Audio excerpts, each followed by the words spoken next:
નમસ્કાર મિત્રો, આપણે વાત કરી રહ્યા છીએ અષ્ટસખાની. આજે આપણે એમાં એક એવા કવિની વાત કરવાની છે જેમણે પ્રેમ અને ભક્તિની એક નવી વ્યાખ્યા આપી છે. તેમની માટે કહેવાય છે, ઓર સબ ઘડિયા પર નંદદાસ તો જડિયા. એટલે કે બીજા બધા કવિ તો ઘડનાર છે, પરંતુ નંદદાસ તો શબ્દોને હીરાની જેમ જડનાર છે. શું તમે જાણો છો કે રામચરિતમાનસના રચયિતા તુલસીદાસના ભાઈ હોવા છતાં નંદદાસ કૃષ્ણ ગેલા કેવી રીતે બન્યા?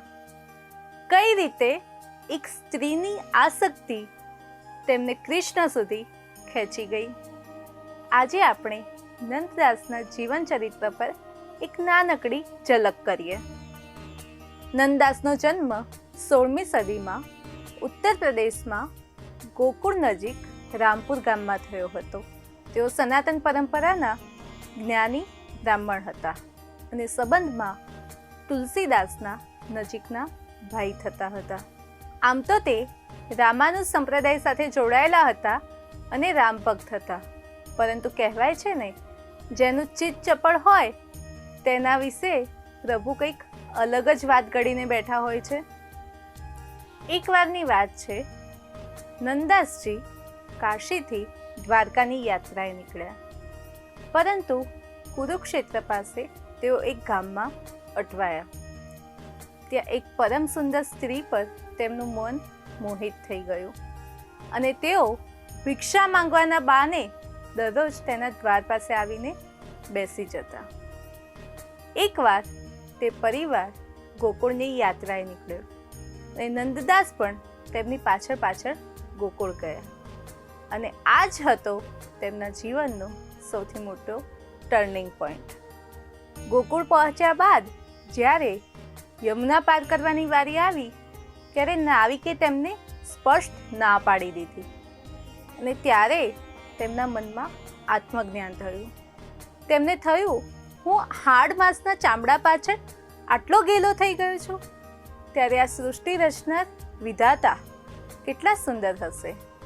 અને તેમને ત્યાં બેઠા બેઠા યમુનાજીની સ્તુતિ રચી. આ વાત શ્રીનાથજીના મંદિરમાં ગોસાઈજી વિઠ્ઠલદાસ સુધી પહોંચી અને તેમને નંદદાસને પોતાની પાસે બોલાવ્યા. નંદદાસ ગોસાઈ વિઠ્ઠલજી પાસે ગયા અને તેમની માત્ર એક દ્રષ્ટિએ નંદદાસજીનું જીવન બદલી દીધું. તેમનો આ સંસારમાંથી મોહ ઉતરી ગયો અને તેમને શ્રીજી બાબાના સાક્ષાત્કાર થયો અને બસ તેમની સ્થિતિ બદલાઈ ગઈ. તેમના માટે તો થઈ ગયું, યે દેખો શ્યામ, યે દેખો શ્યામ, યહી તો હૈ મેરે जीवन प्राण, नैना पीराम बंक मुस्कान, बोह मरोड़े लजावत काम, ये देखो श्याम, ये देखो श्याम, यही तो है मेरे જીવન પ્રાણ. મિત્રો, હવે નંદદાસજીના જીવનના સૌથી રસપ્રદ ચરિત્ર વિશે વાત કરીએ. તેમના જીવનની સૌથી રસપ્રદ ઘટના હતી તેમના અને તુલસીદાસ વચ્ચેનો પત્ર વ્યવહાર.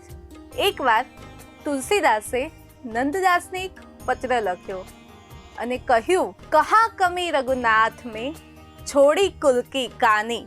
એટલે કે રઘુનાથ એટલે રામજીમાં શું ઓછોપતિ, તો તે કુળની મર્યાદા છોડી દીધી. આના જવાબમાં નંદદાસ શું કહે છે? ત્યારે નંદદાસજીએ બહુ સુંદર જવાબ આપ્યો, હમ ચાકર રઘુનાથ કે જન્મ જન્મ કે દાસ, રૂપ માધુરી મન હર્યો ડાલ પ્રેમ કી ફાસ. આનો અર્થ એ થાય કે હું તો જન્મ જન્મથી રામજીનો જ દાસ છું, પરંતુ આ કનૈયો તેને મારા ગળામાં પ્રેમની ફાંસ નાખી દીધી છે. હવે મારું મન એના રૂપમાં મોહિત થઈ ગયું છે.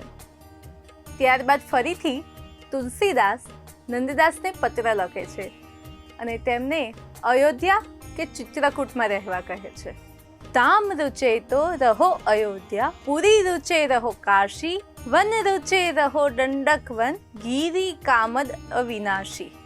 તુલસીદાસ નંદદાસને કહે છે, જો ધામમાં રહેવાનું મન હોય તો અયોધ્યામાં રહો, જો પુરીમાં રહેવાનું મન થાય તો કાશીમાં જાઓ, જો વનમાં રહેવાનું મન થાય તો દંડક વન જાઓ, જો પર્વતમાં રહેવું હોય તો ચિત્રકૂટ કામતનાથ જઈને વાસ કરો. આનો સુંદર પ્રત્યુત્તર નંદદાસજી કંઈક આ રીતે આપે છે. જો ગિરી રૂચે તો રહો ગોવર્ધન, ગામ રૂચે તો રહો નંદગામ, નગર રૂચે તો રહો શ્રી જમના તટ, શોભા સાગર અતિભિરામ, સરિતા રૂચે તો બસો શ્રી યમુના, સકલ મનોરથ પૂરણ કામ, નંદદાસ વન રૂચે તો બસો શ્રી ભૂમિ વૃંદાવન ધામ. આમાં નંદદાસજી કહે છે, જો ગામ ગમે તો નંદગામમાં રહો અને જો નદી ગમે તો યમુનાજીના તટ પર રહો. એકવાર તો પત્રમાં નંદદાસે કહી દીધું કે મારું તો નામ જ નંદદાસ છે. જો મારે રામ ભક્ત બનવાનું હોત તો મારું નામ રામદાસ ન હોત. મારું નામ જો નંદદાસ છે તો હું નંદનંદનના શરણમાં કેમ ન રહું. નંદદાસજીનું આ જીવન ચરિત્ર આપણને શીખવે છે, જો આપણી આસક્તિ સાચી દિશામાં હોય તો તે પરમાત્માની પ્રાપ્તિ કરાવે છે. શરૂઆત ભલે લૌકિક મોહ હોય, પરંતુ અંત અલૌકિક કૃષ્ણ પ્રેમ જ હોય છે.